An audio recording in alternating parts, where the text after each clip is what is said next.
Yeah, this past week, ladies and gentlemen, TNA recently did some tapings in NYC. Tapings that are going to last from beginning of this month all the way into mainly August.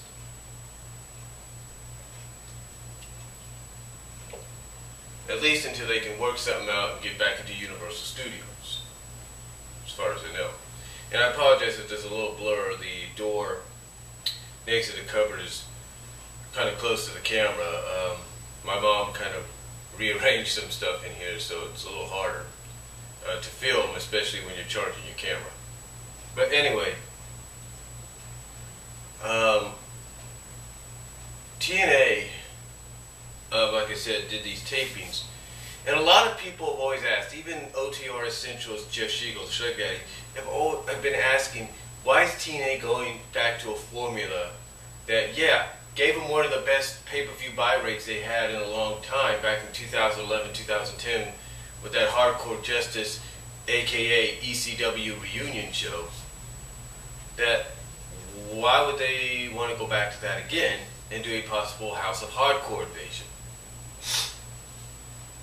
Well, here's the thing on that. Here's the thing.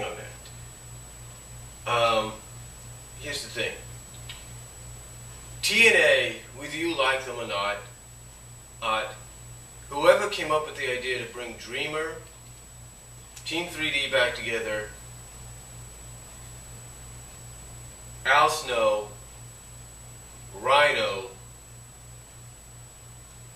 and whoever else. The reason they brought these guys back together in Bethlehem, Pennsylvania, and recently in NYC, and did the things that they did, which I'm pretty sure if you watch here on the YT or you watch on Instagram, you pretty much know what happened to a certain president of this company. And I mentioned that before in my video, in a previous video. And why they do this, it's real simple. They realize that this crowd is going to be a rowdy crowd. Now, there are some decisions in some matches that they booked, and some outcomes that they booked that did not show favoritism in the eyes of these NYC fans. Now, yes, they gave us a TLC rematch, if you will, or Full Metal Mayhem rematch between Team 3D and the Hardys. They gave us that. They gave the fans their back, as well as all of us here that try to watch TNA, they gave us back the six-sided ring.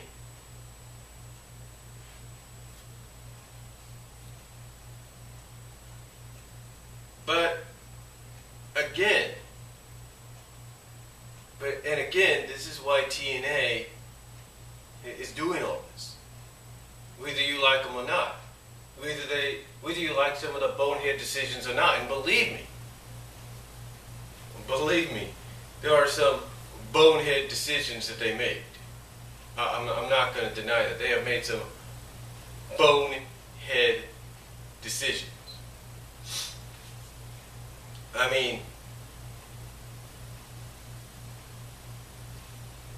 When you think about it,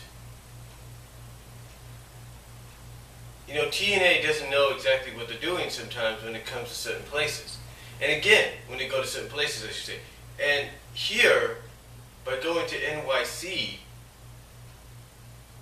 and allowing certain individuals to go over other individuals that they might be happily for, that they might like to see win, that they might like to see go over, it's not the best move.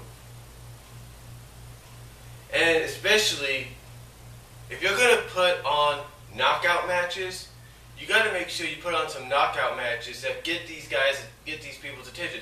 You got to look at it this way. And this is not this is no offense to anybody in NYC that attended these tapings or anything like that. Alright?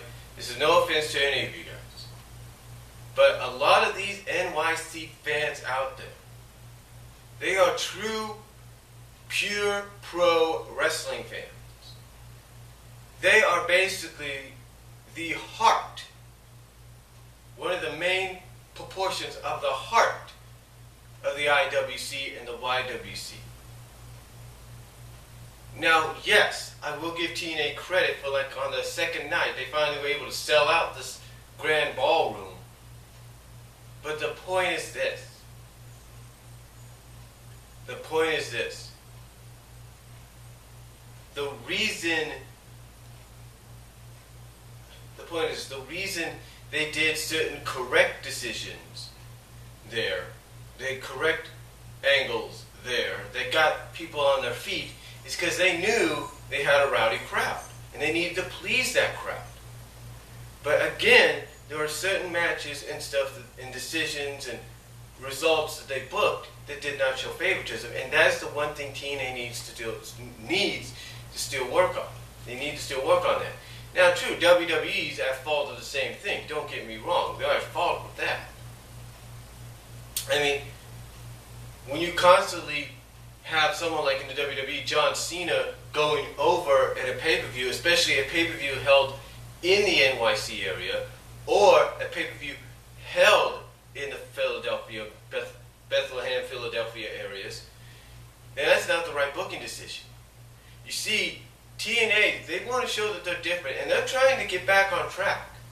According to Kurt Angle's speech that he did, whether that's going to be shown or not, well, he basically says TNA is rebooting itself. In other words, going back, I guess, to what made it what it is. The fact that TNA's trying to do that, I give them credit. The fact that they put the world title on Bobby Lashley, I give them credit. But the fact is this. The fact of the matter is this. That TNA still has a lot to do to really alternate themselves from WWE, to really differentiate themselves from WWE. Now, the NYC tapings, some of the things they did there were a step in the right direction, like the six-sided ring, doing what they did to Dixie Carter, this and that. That's all fine. Those were all some of the right decisions. But then again, some of the other decisions they made were not the right decisions. Yeah, like for the first time since it was brought into existence, Option C became a failure. I'm not going to give much away than that. At Destination X, it became a failure. And you don't do that. You don't do that in this area.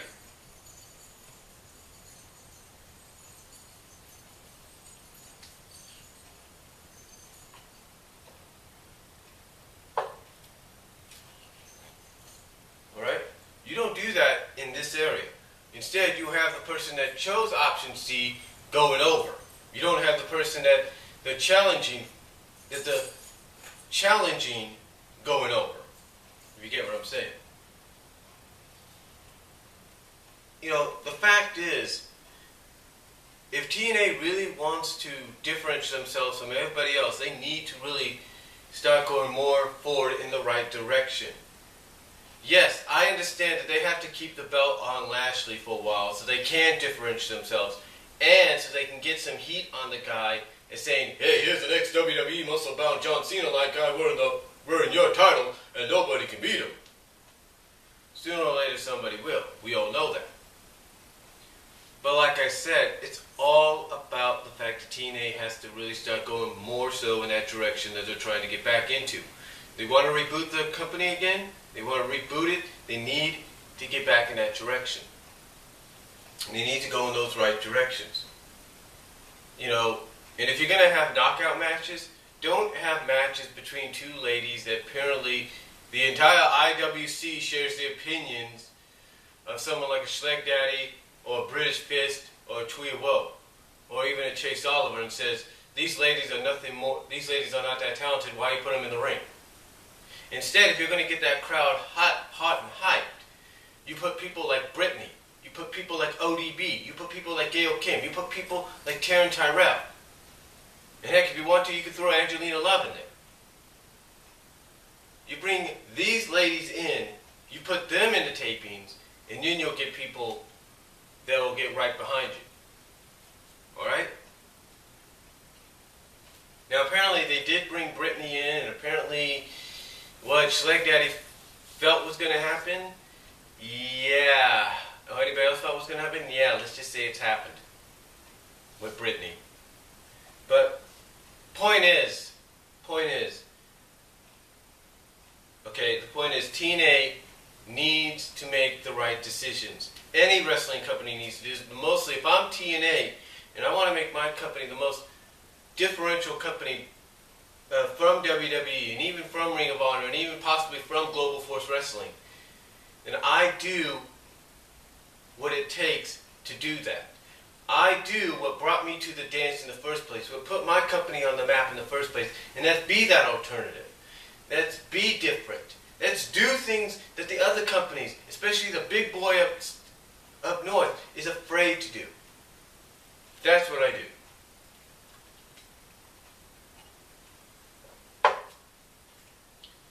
I go in that direction. I do that stuff. I don't fear.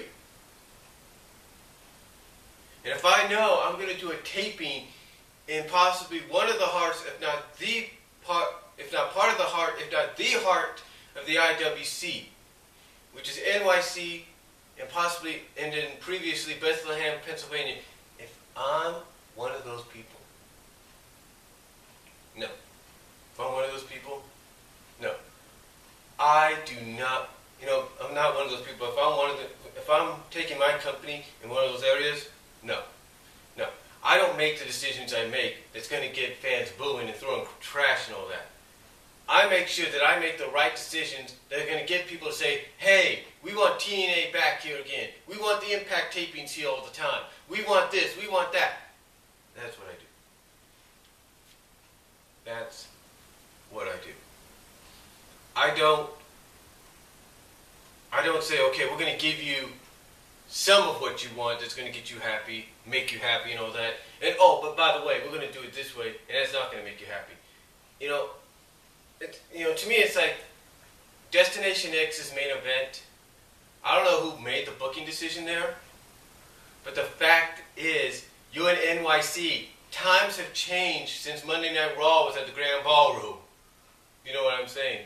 These people, like I said earlier, are pure pro wrestling fans. They're the heart of the IWC.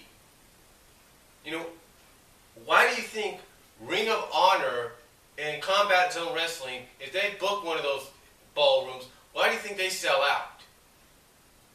Because of the appreciation for pro wrestling, especially Ring of Honor, Shikara, Evolve. The fact that if they're able to sell those areas out, it's because they know that people in that area want pure pro wrestling.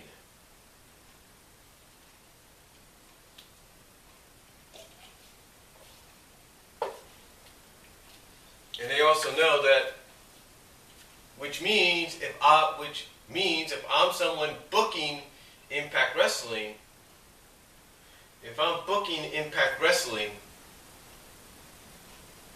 I make sure I make the decisions that are correct. I book the outcomes and decisions that are going to send these people home happy. It's going to make them want to have us come back, if not make a permanent stay there. That's what I would do. But then again, some of the people behind the scenes, I don't know. I really don't know. But the point is, some of the decisions you make, whatever.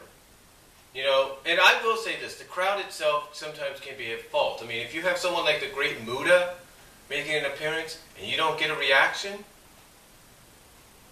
obviously this crowd doesn't know anything about the Great Muta, or maybe the crowd that feels, he's past his prime, who cares? Well, you should have respect.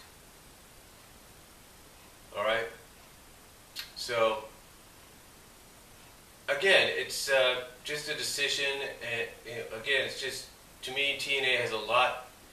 To me, TNA did a 50-50 job with their NYC tapings. I still got to read the 14th result, the spoilers, to see what's going to happen there, to see if maybe I'll tune in. But, to me, TNA still has a lot to learn, and to me right now, from what I've read, they did a 50-50 job. If I'm TNA and I'm going back to the Grand Ballroom in the future, or even the Hammerstein Ballroom in the future in NYC, or even the new Alhambra Arena in Philadelphia, I make decisions that are going to be 100% good and in the favor of the fans that are there, knowing that they're going to want pure wrestling. They're going to want the IWC favorites or the hardcore favorites to go over.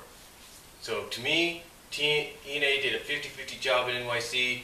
Yes, positives is they sold out a majority of the shows. Positives, they finally gave fans there and soon to be watching around the world something they've been wanting to see. And true, they gave us a good rematch, and a good rematch between Full Metal Mayhem rematch between two good teams. So, to me, they did a 50-50 job. Some of the decisions were good from what I've read, but some of them will not. So, again, TNA, if I'm you, and I'm going back to NYC someday, or if I'm going to another one of these IWC one of these heartlands of the IWC, I make sure I make the right booking decisions so that people want us back. So, that's all I'm going to say, folks. Let me know what you think down below, and I'll talk to you later.